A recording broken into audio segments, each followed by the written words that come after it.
مسلمان نہیں ہوتا۔ صلاح الدین ایوبی اپنے خیمے میں بیٹھے ہیں تو ایک بی بی آ گئی، اس قبیلے کا کوئی شخص مسلمان نہیں ہوتا۔ بی بی آئی، آگے کہنے لگی میرے 4 بیٹے جنگ میں کھو گئے، چھوٹے چھوٹے بچے جنگ میں کھو گئے، مل نہیں رہے، فوجیوں کو حکم دے مجھے میرے بچے تلاش کر کے دیں۔ صلاح الدین ایوبی نے جھٹ پٹ سر پہ امامہ باندھا، نیزہ پکڑا، سینے بند باندھا، اپنے جبے کو سمیٹا اور باہر کہنے لگی تو کدھر جا رہا ہے؟ کہنے لگا میں خود تیرے بچے تلاش کر کے دوں گا۔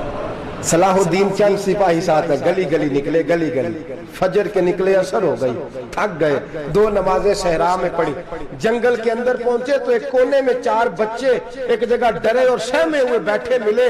صلاح الدین ایوبی اٹھا کے لائے، ماں کو کہنے لگے تیرے بچے ہیں، نکلا اس لیے تھا کہ میرے نبی نے فرمایا بچے جدا ہوں تو ماں کو درد بڑا ہوتا ہے، اور میرے رسول نے فرمایا تھا جب جنگ کرنے جاؤ تو کھیت برباد نہ کرنا، فصلیں تباہ نہ کرنا، بچوں کو ماں سے جدا نہ کرنا۔ فرمایا میں سوچ رہا تھا تیرے بچے کہیں میری وجہ سے جدا ہو گئے تو مصطفیٰ کو جواب کیا دینا؟ فرمایا تیرے بچے ڈھونڈ کے لایا ہوں۔ بچے ماں کے پاس آنے لگے تو ماں نے بڑے بیٹے کے منہ پہ تھپڑ مارا، کہتا ہے اماں کیا ہوا؟ کہنے لگے تو نے سنا نہیں کہ دشمن کے بچوں کی اتنی حفاظت کرتا ہے، میرے پاس نہ جا، اس کے قدموں میں بیٹھ جا، جس نبی کے غلام اتنے سچے ہیں وہ نبی کتنا سچا ہوگا۔ بنو قریظہ اور بنو نذیر 2 محلے تھے یہودیوں کے۔ یہودیوں نے بڑی عہد شکنی کی تو نبی پاک صلی اللہ علیہ وسلم نے ان کو بے دخل کر دیا، مدینے سے نکال دیا، مدینہ منورہ سے۔ یہودی نکل گئے مدینہ طیبہ سے، تو جب وہ نکل کے جا رہے تھے تو ان کے مکان، ان کے باغ، ان کی جائیدادیں بچ گئیں۔ نبی پاک علیہ السلام نے انصار مدینہ کو پہلے بلایا، جاگ رہے ہیں نا آپ لوگ؟ پیسے آتے کسی کو برے لگتے ہیں؟ اب تو یہ بھی حلال حرام کی تمیز بھی اٹھتی جا رہی ہے۔ جائیداد، باغ، مال، علاقہ خالی ہوا ہے، وہ چلے گئے اور لوگ تو ڈھونڈتے پھرتے ہیں۔ اللہ خیر فرمائے، شاملہ جگہ ملتی نہیں اب شہروں میں، وہ کس کس نے نام کرا لی، کدھر گئی ہے کوئی خبر ہی نہیں، خالی جگہ پڑی ہے۔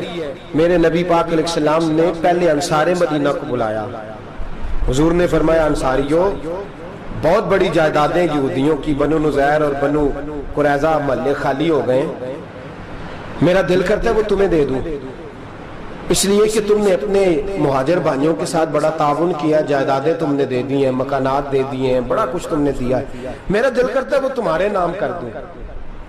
تو انصار مدینہ کیا کہنے لگے یا رسول اللہ دے تو ہم نے دیا ہے پر وہ بیچارے جھچکتے ہی رہتے ہیں، وہ جھچکتے ہی رہتے ہیں، کھول کے ہماری چیزیں استعمال نہیں کرتے۔ تو حضور ہم تو پہلے ہی انصار ہیں، ہمارے پاس بڑا کچھ ہے، آپ مہربانی فرمائیں وہ سارا کچھ مہاجروں کو دے دے مہاجرین کو، ہمیں نہیں چاہیے۔ اب چلے گئے بات کر کے، میرے حبیب پاک نے مہاجروں کو بلا لیا، فرمایا بنو نذیر اور بنو قریظہ قبیلے کی جائیدادیں آئی ہیں، تمہارے پاس بظاہر جو چیزیں ہیں بھی وہ بھی انصار مدینہ کی ہیں، تو میرا یہ خیال ہے کہ وہ سارا کچھ تمہیں دے دیا جائے۔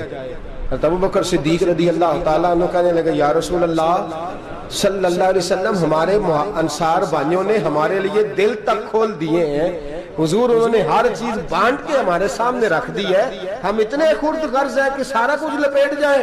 کہا حضور ہمارے پاس جو مکان ہے وہ ہے، ہم کاروبار کر رہے ہیں، تجارتیں کر رہے ہیں، مزدوریاں کر رہے ہیں، ہم انشاءاللہ اور بنا دیں گے، آپ یہ ہماری طرف سے ہمارے انصار بھائیوں کو گفٹ کر دیں، آپ انہیں دے دیں۔ میرے حبیب کی آنکھوں میں آنسو آ گئے، میرے نبی پاک علیہ السلام رو پڑے، یا رسول اللہ آپ کیوں روتے ہیں؟ فرمایا تمہارا یہ بھائی چارہ قائم رہا تو اللہ اسلام کو بڑی قوتیں عطا فرمائے گا، اللہ طاقتیں دے گا اسلام کو، اگر تمہارا یہ رنگ قائم رہا، یہ انداز، میرے غلاموں تمہارے یہ طور طریقے، ایک بھائی کہتا ہے دوسرے کو، دوسرا کہتا ہے تیسرے کو۔ مسلمانوں کی نا ایک تعداد لڑتے لڑتے لڑتے لڑتے دور چلے گئی، تاتاریوں نے قید کر لیا، 4 مسلمان تھے، تبلیغ کرنے گئے، جنگ کرنے گئے، جہاد کرتے کرتے کافروں سے لڑتے لڑتے تاتاری قوم میں چلے گئے، وہاں قید کر لیے گئے تو سزائے موت کا حکم ہوا، 4 بزرگ تھے، سزائے موت کا حکم ہوا تو تاتاری بادشاہ جو تھا وہ بڑا خلاف تھا، بڑا سخت مخالف تھا مسلمانوں کے، اس نے کہا کہ ان کو جب پھانسی دینا نا مسلمانوں کو تو میرے سامنے دینا۔ اب 4 عالم ہیں، 4 صوفی ہیں، سفید داڑیاں، سر پہ امامے، پھانسی کا وقت آیا تو جو پھانسی گھاٹ ہے وہ ایک ہے، چاروں کو کٹھے پھانسی نہیں ہو سکتی، ایک کو کہا کہ ایک ایک کر کے ان کو پھانسی دو. جب پھانسی کا وقت آیا نا تو جو سب سے پیچھے صوفی تھے وہ دوڑ کے آگے آئے, کہنے لگے بادشاہ پہلی باری میری لگا پہلی. اب بادشاہ نے کہا ٹھیک ہے اسے لٹکا دو. وہ قریب آئے تو دوسرے دوڑ آئے, کہنے لگے نہیں نہیں پہلی باری میں نے زیادہ کافر قتل کیے, میرا بڑا جرم ہے, مجھے پہلے سزا دو. ان کو پھانسی دینے لگے تو تیسرے آ گئے, کہنے لگے نہیں یہ تو میرا قتل کرتا تھا, رستے میں بتایا کرتا تھا, ڈھونڈ کے میں بتلاتا تھا کہ یہاں زیادہ تعداد ہے, مجھے پہلے پھانسی دو. تیسرے کے ساتھ بات ہو رہی تھی تو چوتھا دوڑا آیا, کہنے لگا یہ رستے بتاتا تھا, یہ تبلیغ کرتا تھا, یہ سارا کچھ کرتا تھا, لیکن کہا یہ کہتے تھے چلو واپس چلتے ہیں, میں جانے نہیں دیتا تھا, میں کہتا تھا اور کافر مارنے اور علاقے فتح کرنے, میرا جرم بڑا ہے, مجھے پہلے پھانسی دو. بادشاہ کہنے لگا مجھے 35 سال ہو گئے حکومت کرتے, بڑی دنیا کو پھانسی دی ہے, لوگ تو ایک دوسرے کو دھکے دیتے ہیں کہ پہلے تو جا پہلے تو جا, اور تم کیسی قوم ہو کہ ایک دوسرے پہ قربان ہو رہے ہو. کہنے لگا تم ایک باپ کی اولاد ہو. جاگ رہے ہیں آپ لوگ؟ تاتاری بادشاہ, کافر بادشاہ, اسلام کی مخالفت کرتے ہیں, ایک باپ کی اولاد ہو کا نہیں, ایک قبیلے کے رہنے والے ہو کا نہیں, ایک ملک کے رہنے والے ہو نہیں. اس نے کہا رشتہ کیا ہے تمہارا, رشتہ کیا ہے؟ تو بول کے کہنے لگے خدا ایک ہے نبی ایک ہے, خدا ایک ہے اور نبی منفرد ایک ہے, اس قوم کی نقصان بھی ایک ہی سب کا نبی, اللہ بھی قرآن بھی ایک. کیا ہی اچھا تھا ہوتے اگر مسلمان بھی ایک, یوں تو سید بھی ہو, مرزا بھی ہو, افغان بھی ہو, تم سبھی کچھ ہو بتاؤ کہ مسلمان بھی ہو. فرمایا ہمارا اللہ ایک ہے, نبی ایک ہے. تو کہا پھر ایک دوسرے پہ جان کیوں دیتے ہو؟ فرمایا ہمارے نبی نے ہمیں بھائی بھائی بنا دیا ہے, بھائی کا دل نہیں کرتا اس کی آنکھوں کے سامنے بھائی چلا جائے, ہمارا دل نہیں کرتا پہلے مجھے دے پہلے مجھے دے. بادشاہ کہنے لگا تمہارا جذبہ مجھے متاثر کر گیا, جاؤ میں تم چاروں کو آزاد کرتا ہوں, تمہیں آزاد کرتا ہوں. میرے دوستو یہ رنگ تھا, دیکھیں نا, یہ اس دھرتی نے نظام دیکھا ہے نا, اس فلک نے پہلی بار دیکھا, اس زمین نے پہلی بار. اور میرے حضرت صاحب فرمایا کرتے تھے زمین تڑپ کے روئی, اس نے پہلی دفعہ دیکھا. احد کا میدان ہے, 3 صحابہ تپتی ہوئی زمین پہ زخموں سے چور چور پڑے ہیں. حضرت انس بن نضر رضی اللہ تعالیٰ عنہ پانی کا پیالہ لے کے پہنچے, ایک زخمی سے کہا تجھے پانی پلانا ہے, تو کہنے لگا میرے زخم تھوڑے ہیں, وہ جو ساتھ پڑا ہے اس کے زخم گہرے ہیں, پہلے اسے پانی پلا دے, جا اسے دے دے. اس کے پاس پہنچے تو وہ کہنے لگا وہ مجھ سے پہلے گرا تھا, اس کا زخم زیادہ گہرا ہے, اسے پانی پلا. تیسرے کے پاس گئے تو کہنے لگا چوتھا تڑپ زیادہ رہا ہے, اس کی عمر زیادہ ہے, میں تو جوان ہوں برداشت کر لوں, بڑھاپے کی وجہ سے نڈال ہو گیا, پہلے اسے پانی پلا. چوتھا کہنے لگا 5ویں کے پاس جا, 5واں کہنے لگا 6ٹھے کے پاس جا. حضرت انس بن نضر کہتے میں رو پڑا, میں نے کہا محمد کے غلاموں, رسول نے تمہیں کیسا جذبہ دے دیا ہے, زبانیں پیاس سے باہر ہے لیکن تمہاری اخوت مرتے دم تک قائم ہے. کہتے میں 7ویں کے پاس گیا تو کہنے لگا اگر 6 قربانی دے سکتے ہیں تو مجھے خود غرض نہ سمجھ, میں نے نہیں پانی پینا, جا پہلے کے پاس لے جا. کہتے میں پہلے کے پاس آیا تو روح پرواز کر گئی, دوسرے کے پاس آیا تو روح پرواز کر گئی, میں 7ویں تک آیا تو انتقال کر گئے. کہتے ہیں پانی کا پیالہ میں نے اٹھایا اور میں نے زمین پہ رکھا تو میں نے کہا پانی گھما رہنا, محمد کے غلام مر تو جاتے ہیں پر ایک دوسرے کا خیال بڑا رکھا کرتے ہیں, گھما رہنا یہ مر جایا کرتے لیکن ایک دوسرے کا درد. میرے دوستو لٹا ہوا برما, روتے ہوئے مسلمان, سسکیاں اور آہیں لیتی ہوئی مائیں پوچھتی ہیں اے خاصا اے خاصان رسول, وقت دعا ہے, امت پہ تیری آ کے عجب وقت پڑا ہے. وہ دین جو بڑی شان سے نکلا تھا وطن سے, پردیس میں وہ دین آج غریب الغربا ہے. فریاد ہے اے کشتی امت کے نگہباں, بیڑا یہ تباہی کے قریب آن لگا ہے. اور کیا خوبصورت جملے کہے تھے کہ نبی پاک صلی اللہ علیہ وسلم نے, حضور نے فرمایا تھا میرا مومن ایک جان کی طرح ہوتا ہے, ایک جان کی طرح ہوتا ہے. ایک کو تکلیف ہو جسم کے ایک حصے کو, سارا حصہ پریشان ہوتا ہے. فرمایا یہ ایک مکان کی طرح ہے, ایک اینٹ دوسری اینٹ کو مضبوط کرتی ہے. فرمایا یہ مضبوط لوگ ہیں, یہ مضبوط لوگ. حضرت عمر فاروق کا زمانہ ہے, ایک آدمی نے سیری بھیج دی, ایک گھر میں بطور تحفہ، قحط کا زمانہ تھا، گوشت ملتا نہیں تھا، جانور، ایک آدمی نے سری بھیج دی ایک آدمی کے گھر میں۔ اس نے کیا کیا؟ اس نے اپنی بیوی سے کہا ہماری تو خیر ہے، ساتھ والا پڑوسی زیادہ غریب ہے، ادھر نہ بھیج دیں، یہاں گندم امیر شہر کی ہوتی رہی خراب اور بچی کسی فقیر کی فاقوں سے مر گئی، کہا ساتھ والے پڑوسی کے گھر سے میں کئی دنوں سے بھوک کی آوازیں، وہاں بھیج دے۔ اس کے گھر گئی تو اس کی بیوی شوہر کو مشورہ دیتی ہے، کہتی ہے میرے بچے تو دلیر ہے، ساتھ والے کے چھوٹے ہیں، وہ گزارا نہیں، ادھر نہ بھیج دیں۔ ادھر گئی، ایک روایت ہے 7 گھر، ایک روایت ہے 21 گھر، 21 گھروں میں گھومتی ہوئی وہ سری پھر پہلے کے گھر میں آ گئی، اور پہلا صحابی کہنے لگا صرف تو نے ہی محمد کا کلمہ نہیں پڑھا، باقی 20 نے بھی پڑھا ہوا ہے، صرف تو نے ہی رسول اللہ سے یہ درس نہیں لیا، باقیوں نے بھی لیا ہے، اور صرف تیرے اندر ہی جذبہ اظہار نہیں، تو ہی صرف مسلمانوں سے پیار نہیں کرتی، سارے ہی پیار کرتے ہیں۔ وہ سری پھر آ گئی ہے، اب کیا کرنا ہے؟ اب کیا کرنا ہے؟ تو امام نبوی نے لکھا ہے، وہ کہنے لگی کرنا کیا ہے؟ پکاؤں گی میں اور کھائیں گے 21 گھر، پھر بھی اکیلے نہیں کھائیں گے، پکاؤں گی میں اور کھائیں گے 21 گھروں کے مطابق شوربہ پکا، اور پھر برتن میں ڈال کے وہ بی بی ایک گھر کا دروازہ کھٹکھٹاتی ہے، کہتی ہے مصطفیٰ کے غلاموں نکلو باہر اور کھاؤ، اس لیے کہ جس نبی نے مجھے پیار کا حکم دیا اسی نے تمہیں بھی پیار کرنا سکھایا ہے، یہ رنگ چشم فلک نے سکھایا ہے۔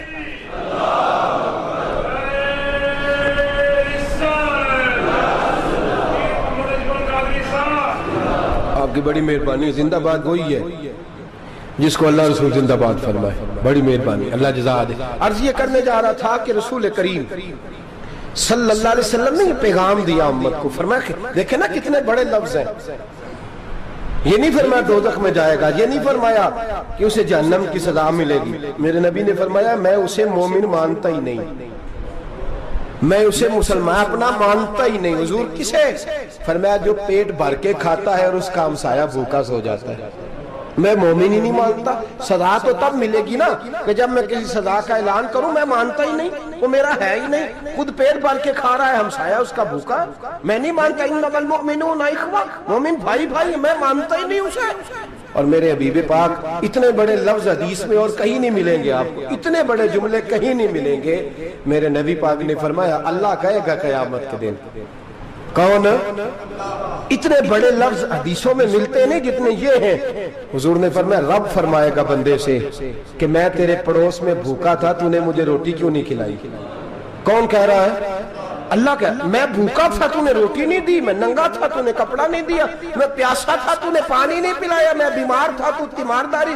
یا اللہ نہ تو کھاتا ہے، نہ پیتا ہے، نہ کپڑا پہنتا ہے، نہ تو بیمار ہوتا ہے، لا تاخذہ سنۃ ولا نوم، تجھے بیماری آتی نہیں، اونگ نیند نہیں آتی، میرے مالک تو میرے پڑوس میں تھا۔ تو حضور فرماتے ہیں رب فرمائے گا وہ جو بندہ تیرے پڑوس میں بھوکا تھا تو بندہ تو میرا ہی تھا نا، وہ جو بندہ تیرے پڑوس میں ننگا تھا تو بندہ تو میرا ہی تھا نا، وہ جو تیرے پڑوس میں پیاسا تڑپتا رہا تو وہ میرا ہی بندہ تھا۔ تو دوائی لینے جائے تو بڑے اسپتال میں اور اس بیچارے کو 20 روپے پرچی کے بھی میسر نہ آئے تو میرا ہی بندہ تھا۔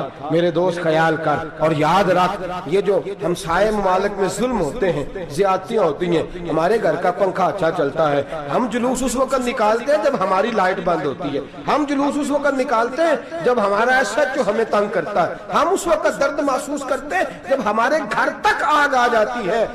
یہ جو باہر آگ جل رہی ہے یہ تیرے گھر بھی آ سکتی ہے، یہ جو باہر فساد ہو رہا ہے یہ تیرے دروازے تک آ سکتا ہے۔ میرے رسول پاک نے ایک جان، مسلمان کو ایک جان قرار دیا۔ مجھے بتائیے انگلی کو کٹ لگ جائے، مسلمان ایک جان ہے نا، انگلی کو لگ جائے کٹ، دماغ کہتا ہے میں نے نہیں سوچنا اس کے بارے میں نے اس کے درد کو محسوس ہی نہیں کرنا، انگلی کی درد ہے انگلی جانے، اس کا کام جانے، ایسے ہی ہوتا ہے نا۔ بولے پیروں سے کہتے ہیں، انگلی کہتی ہے چل ڈاکٹر کے پاس، پیر کہتے ہیں نہیں میں نے نہیں جانا، انگلی کا کام ہے انگلی جائے، ایسے ہی ہے نا۔ دل سے کہتے ہیں تو تڑپ تھوڑا سا، انگلی کو درد ہے، کہتے میں کو تڑپوں، انگلی کا ماما انگلی جانے، اس کا کام جانے۔ ٹیلی فون کرنا ہے ڈاکٹر صاحب کا پتہ کرنا ہے تو کان کہتے ہیں میں نے نہیں بات سننی ڈاکٹر صاحب کی، زبان کہتے ہیں میں نے نہیں بولنا، انگلی جانے، ایسا ہوتا ہے۔ پیر احتجاج کرتے کہ میں نے ڈاکٹر کے پاس، میں کچھ چکر کھاتا پھروں ڈاکٹر کی دکان کی، انگلی کو درد ہے انگلی جانے، ایسا ہوتا ہے۔ بھئی میرے رسول پاک نے فرمایا مسلمان ایک جان ہے، تو درد برما کے مسلمانوں کو ہو رہا ہے تو پاکستانی کہہ رہے ہیں کوئی بات نہیں، وہ جانے ان کا کام جانے، ایک جان ہے نا، درد ہونا چاہیے، تکلیف ہونا چاہیے۔ پھٹے پہ باتیں ہوتی ہیں اس موضوع پہ، اسمبلی پہ گفتگو ہوئی ہے اس موضوع پہ، آپ کی صوبائی اسمبلیاں اس موضوع پہ بولی ہیں، آپ کے کونسل اس موضوع پہ بولے، ہم تو اپنی اپنی سیاستیں، اپنے اپنے تماشے، اپنے اپنے چکروں میں لگے ہوئے۔ وہ دریا کے اندر سسکتے مسلمان، بنگالی کہتے ہیں ہمارے نہیں، برمی کہتے ہیں ہمارے نہیں، پاکستانی کہتے ہیں ہمارے نہیں، ترکی کہتے ہیں وہ کس کے ہیں؟ وہ کس کے ہیں؟ وہ اللہ کے بندے ہیں، محمد عربی کے غلام ہیں صلی اللہ علیہ وسلم۔ لیکن میرے دوستو کیا ہمیں کیا غرض ہے، وہ جانے ان کا کام جانے۔ یہ جب تیرے پیروں تک آگ آئے گی پھر تجھے پتا چلے گا یہ بڑی سخت آگ ہے۔ آج جس کافر نے برما پر عرصہ دراز تنگ کیا ہے، مسلمان تھوڑے تھوڑے مفاد لینے کی خاطر نا، بنو عباس اور بنو امیہ کی جنگ چل رہی تھی، بنو عباس جو تھے وہ غالب آ گئے، بنو امیہ جو تھے ان کی حکومت ختم ہو گئی، تو عیسائیوں نے بنو امیہ سے کہا کہ ہم تمہارے ساتھ تعاون کرتے ہیں، ہم تمہارے ساتھ تعاون کرتے ہیں اور بنو عباس پہ غلبہ پا کے تمہیں حکومت دلاتے ہیں۔ بنو امیہ بڑی جدوجہد کر رہے تھے بادشاہی کے لیے، لیکن انہوں نے کہا کہ ہم لڑ رہے ہیں، کوشش کر رہے ہیں، لیکن ہمیں کسی کافر کی مدد کی ضرورت نہیں، ہم جتنا مرضی لڑیں لیکن کافروں کے ہاتھوں بنو عباس کو مروانے کو ہم تیار نہیں ہیں۔ ہمیں خبردار، تمہارا آپس کا معاملہ ہے، ہم خود نمٹ لیں گے، تمہیں اجازت نہیں دیتے تم اندر کودو اور کود کر کے تم فسادات پیدا کرو اور مسلمانوں کے اندر تقسیم کرو۔ میرے دوستو مسلمان کو سوچنا چاہیے، سوچ بڑی رکھنی چاہیے، گھر کی جنگ سے نکل آ، اب بہو ساز کے جھگڑے سے باہر آ جا، اب محلے کی سیاست چھوڑ کے باہر کا سوچ، اب اسلام کو تیری حاجت ہے۔ اب پوری دنیا جب مسلمان کو دیکھے نا، فیس بک یوز ہوتی ہے، اس پہ نوجوان جب اسلام کی بات کرنے لگے گا، اس پر جب بڑا اسلام کی بات کرنے لگے گا، پوری دنیا میں پیغام جائے گا کہ مسلمان اب جاگنے لگا ہے، مسلم خابیدہ بیدار ہونے لگا ہے، اب اس کی آنکھیں کھلنے لگی ہیں، اب یہ اپنے مذہب کی بات کرتا ہے، اب یہ اپنے ملک سے، صوبے سے، برادری سے نکل کر بولتا ہے، اب یہ کہتا ہے کہ بازو تیرا توحید کی قوت سے قوی ہے، اسلام تیرا دیس ہے، تو مصطفی ہے، اب یہ بڑی سوچ رکھتا ہے، اب یہ عالمی بات کرتا ہے۔ میرے دوستو ہمارا تو حال یہ ہے، امام اعظم ابو حنیفہ کا فتویٰ ہے، آپ فرماتے ہیں جو مولوی عالمی حالات سے باخبر نہ ہو وہ جمعے کی تقریر نہ کرے، وہ مسلمانوں کی رہنمائی نہیں کر سکتا۔ عالمی حالات سے جو خبردار نہ ہو، تو جس کو چھٹی ہو جائے تو نے ختم نہیں پڑھا، دوڑ جا مسجد سے، تو ختم نہیں پڑھتا، ہمارے تجھے پتہ ہی نہیں تو کہاں رہتا ہے، بھاگ جا، وہ عالمی حالات پہ بات کرے گا، کیونکہ بیچارے کو تو پتہ ہے میری سویرے چھٹی ہو جانی، سیاست کا لفظ چھیڑا نہیں تو میں گیا نہیں۔ یاد رکھے وہ جو بیداری ہے، وہ جو اعلیٰ ظرفی ہے، وہ جو بڑی سوچ ہے، وہ جو ملت کی سوچ ہے، وہ جو قومیت کی سوچ ہے، وہ جو آگے بڑھنے کا زاویہ ہے، وہ تو اندر، اقبال کہتا ہے گلا تو گھونٹ دیا اہل مدرسہ نے تیرا، گلا تو گھونٹ دیا اہل مدرسہ نے تیرا، تجھے تو مدرسے والوں نے پلیٹ پکڑا دیا ہے کہ جا سویرے لنگر کٹھا کر کے لا اور دوپہر کو روٹیاں مانگ کے لا اور دیکھ آج مرا کون ہے، ختم کس کا پڑھنا ہے، تو گلا تو گھونٹ دیا اہل مدرسہ نے تیرا، اب کہاں سے آئے گی صدا لا الہ الا اللہ، تو گھونٹ دیا تیرا گلا، تو کیسے بڑی بات کرے گا؟ بڑی بات کے لیے بڑی سوچ چاہیے، بڑی تگودو چاہیے، بڑی کوشش چاہیے، بڑا حوصلہ چاہیے۔ مسلمان چھوٹی چھوٹی لڑائی میں، چھوٹی چھوٹی جنگ میں، ایک دکاندار دوسرے دکاندار سے لڑ رہا ہے، گلی والا دوسری گلی والی سے لڑ رہا ہے، محلے والا محلوں پہ اعتراض، ایک شہر میں رہنے والے میں نے دوسرے محلے پہ اعتراض کرتے دیکھے، یقین کریں ایک شہر میں رہنے والے، علاقے میں بسنے والے کہتے ہیں بھائی توبہ ہے اس محلے تو اللہ ہی بچائے، لا حول ولا قوت۔ وہ جو تقسیم در تقسیم کی سوچ ہے، اس نے چھوٹے چھوٹے ٹکڑوں میں مسلمانوں کو بانٹ دیا ہے، چھوٹی چھوٹی تقسیم ہے، چھوٹا چھوٹا ہمارا مزاج ہے، چھوٹی سوچ ہے، بڑی سوچ کی بات سنیے۔ صلاح الدین ایوبی، جاگ رہے ہیں نا آپ لوگ، تو آخنا حضرت صاحب ایڈی وڈی گل چھیڑ چھڑی ہے، یہ مطلب ہی کون نہیں، کنے برما جانا ہے تو کنے مدد کرنی ہے، میں تو بھائی فریضہ سر انجام دے رہا ہوں۔ میرے نبی نے فرمایا برائی کو یا ہاتھ سے بدل، ہاتھ سے نہیں بدل سکتا تو زبان سے تو بولنا، تو میں معذور ہوں، کمزور آدمی ہوں، ہاتھ سے بدلنے کی طاقت نہیں رکھتا، تو دوسرے درجے پہ تو مجھے عمل کرنے دو نا۔ اثر کرے نہ کرے سن تو لے میری فریاد، نہیں ہے داد کا طالب یہ بندہ آزاد، رونے تو دو، تڑپنے تو دو، آہیں تو بہانے دو، سسکیاں تو لینے دو، مار کھائیے تو تڑپنے تو دو۔ وہ قرآن پاک برما میں پابندی لگی ہے تو میں یہاں سوچنے لگا ہوں کہ وہاں تو پابندی لگی ہے، یہاں پہلے ہی لوگ کوئی نہیں پڑھتی۔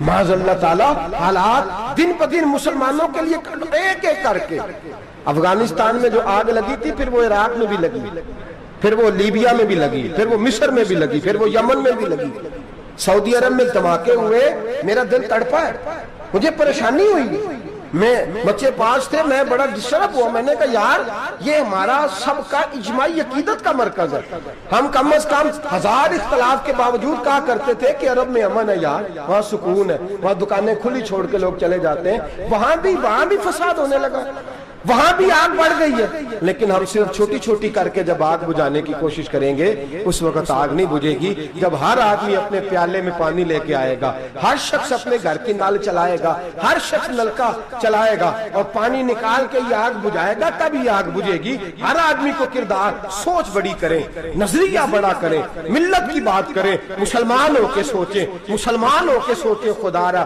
نکلیں یہ گھر کے جھگڑوں سے، تھوڑی دیر کے لیے اپنے آپ کو بڑا کریں، بڑی سوچ آپ بنائیں، جب دوستیاں لگائیں، یرانے لگائیں، پھر چھوٹے موٹے حساب سے بچیں۔ بابا بلے شاہ صاحب فرماتے کورے ورک کتاب نہیں ہوندے، کورے ورک کتاب نہیں ہوندے، پتھر دل گلاب نہیں ہوندے، او بلیا یاری سوچ کے لائیں، یارا نال حساب نہیں ہوندے۔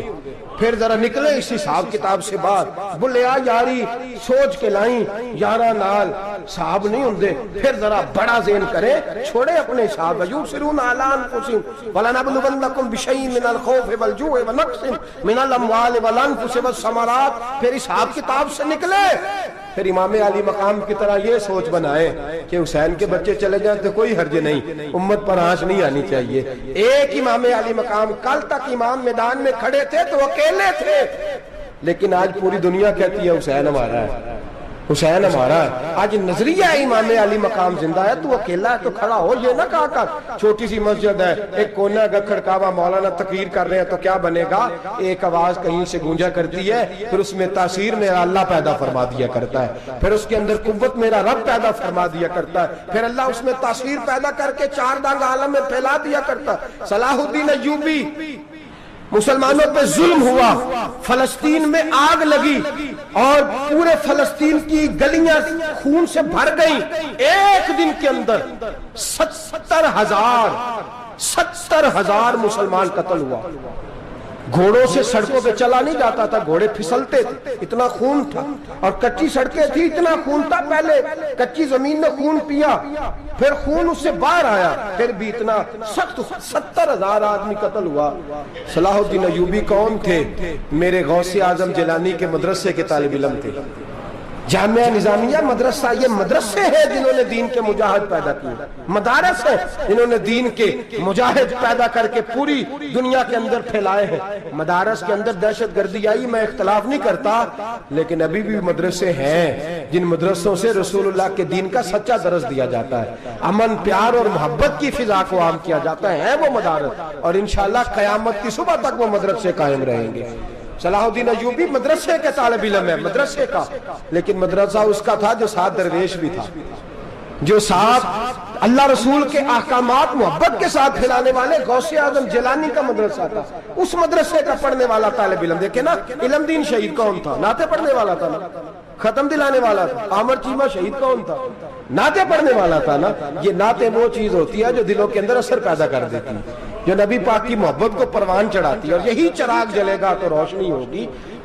صلاح الدین ایوبی اکیلا اپنے دوستوں سے کہنے لگا مسلمانوں کی مدد چند سالوں میں نکلو، مدد کریں۔ انہوں نے کہا تیرے نکلنے سے کیا ہوگا؟ کہنے لگا میں نے نہیں نکلنا، میرے اللہ نے میری مدد کرنی ہے، میرے اللہ نے میری اٹھ باندھ کمر کیا ڈرتا ہے، پھر دیکھ خدا کیا کرتا ہے۔ فرمایا مجھے نکلنے دے، اللہ میری مدد کرے گا۔ تھوڑا تھوڑا کر کے فوج جمع کی، کوشش کی، چند سالوں کے بعد اسی جگہ جہاں مسلمانوں کا خون بہا تھا، اللہ نے اسلام کا جھنڈا پھر سے بلند کر دیا۔ صلاح الدین ایوبی فاتح بن کے مسجد اقصی کے دروازے پہ کھڑا ہے. چند سال گزرے، عیسائیوں کا اپنا وہ ظلم ابھی یاد ہے، اور عیسائی سارے لیڈر کہتے ہیں تیاری کر لو، اب ہمارے بچے کاٹے جائیں گے، عورتیں بیوہ ہوں گی، گردنیں کٹیں گی، اب دیکھنا جتنا خون ہم نے بہایا تھا مسلمان اس سے دگنا بہائیں گے. صلاح الدین ایوبی گھوڑے پہ کھڑے ہیں اور پوچھتے ہیں او عیسائیوں بتاؤ تمہارے ساتھ کیا کروں. گردنیں جھک گئیں، جواب کوئی بھی نہیں. کہا تم نے 70,000 مسلمان ایک دن میں مارا تھا، بولو تمہارے ساتھ کیا کروں. تم نے ایک دن میں مسلمان یوں کاٹے جیسے گاجر مولی کاٹی جاتی ہے، بولو کیا کروں. عیسائی کہنے لگے ہمیں اپنے ظلم یاد ہے، تشدد یاد ہے، بربریت یاد ہے، تو بہتر جانتا ہے تو نے کیا کرنا ہے. صلاح الدین ایوبی گھوڑے پہ فاتح کھڑا ہے، آنکھوں میں آنسو آئے، تڑپ کے رویا، کہنے لگا میں تمہارے ساتھ وہی سلوک کروں گا جو میرے مصطفیٰ نے قریش مکہ کے ساتھ فرمایا تھا. لا تصریب علیک، جاؤ تم پر کوئی زیادتی، جاؤ تم آزاد ہو. اس نے کہا تو کر کیا رہا ہے؟ کہنے لگا میں کیا کروں، میں اس محمد کا ماننے والا ہوں جس نے معاف کرنا سکھایا ہے صلی اللہ علیہ وسلم. میرے پیروں میں زنجیر ہے رسول اللہ کی غلامی کی، جاؤ تم آزاد ہو. اس نے کہا تم آزاد ہو. لوگوں نے کلمہ پڑھنا شروع کر دیا، اشہد ان لا الہ الا اللہ واشہد ان محمدن عبدہ. سارے قبیلے کے کچھ نہ کچھ لوگ مسلمان، ایک قبیلہ رہ گیا مسلمان نہیں ہوتا. صلاح الدین ایوبی اپنے خیمے میں بیٹھے ہیں تو ایک بی بی آ گئی، اس قبیلے کا کوئی شخص مسلمان نہیں ہوتا. بی بی آئی، آگے کہنے لگی میرے 4 بیٹے جنگ میں کھو گئے، چھوٹے چھوٹے بچے جنگ میں کھو گئے، مل نہیں رہے، فوجیوں کو حکم دے مجھے میرے بچے تلاش کر کے دیں. صلاح الدین ایوبی نے جھٹ پٹ سر پہ امامہ باندھا، نیزہ پکڑا، سینے بند باندھا، اپنے جبے کو سمیٹا اور باہر. کہنے لگی تو کدھر جا رہا ہے؟ کہنے لگا میں خود تیرے بچے تلاش کر کے دوں گا. صلاح الدین چند سپاہی ساتھ ہے، گلی گلی نکلے، گلی گلی فجر کے نکلے، اثر ہو گئی، تھک گئے. 2 نمازیں صحرا میں پڑھی، جنگل کے اندر پہنچے تو ایک کونے میں 4 بچے ایک جگہ ڈرے اور سہمے ہوئے بیٹھے ملے. صلاح الدین ایوبی اٹھا کے لائے، ماں کو کہنے لگے تیرے بچے ہیں. نکلا اس لیے تھا کہ میرے نبی نے فرمایا بچے جدا ہوں تو ماں کو درد بڑا ہوتا ہے، اور میرے رسول نے فرمایا تھا جب جنگ کرنے جاؤ تو کھیت برباد نہ کرنا، فصلیں تباہ نہ کرنا، بچوں کو ماں سے جدا نہ کرنا. فرمایا میں سوچ رہا تھا تیرے بچے کہیں میری وجہ سے جدا ہو گئے تو مصطفیٰ کو جواب کیا دینا. فرمایا تیرے بچے ڈھونڈ کے لایا ہوں. بچے ماں کے پاس آنے لگے تو ماں نے بڑے بیٹے کے منہ پہ تھپڑ مارا. کہتا ہے اماں کیا ہوا؟ کہنے لگے تو نے سنا نہیں کہ دشمن کے بچوں کی اتنی حفاظت کرتا ہے، میرے پاس نہ جا، اس کے قدموں میں بیٹھ جا. جس نبی کے غلام اتنے سچے ہیں وہ نبی کتنا سچا ہوگا، جس نبی کے نوکر اتنے کھڑے ہیں وہ نبی کتنا کھڑا ہوگا. جا کے کلمہ پڑھ لے. میرے دوست یہ اسلام ہے جس نے غیروں کا درد بھی اپنے سینے میں رکھا. اقبال کہتا ہے سارے زمانے کا درد ہمارے ہی سینے میں ہے.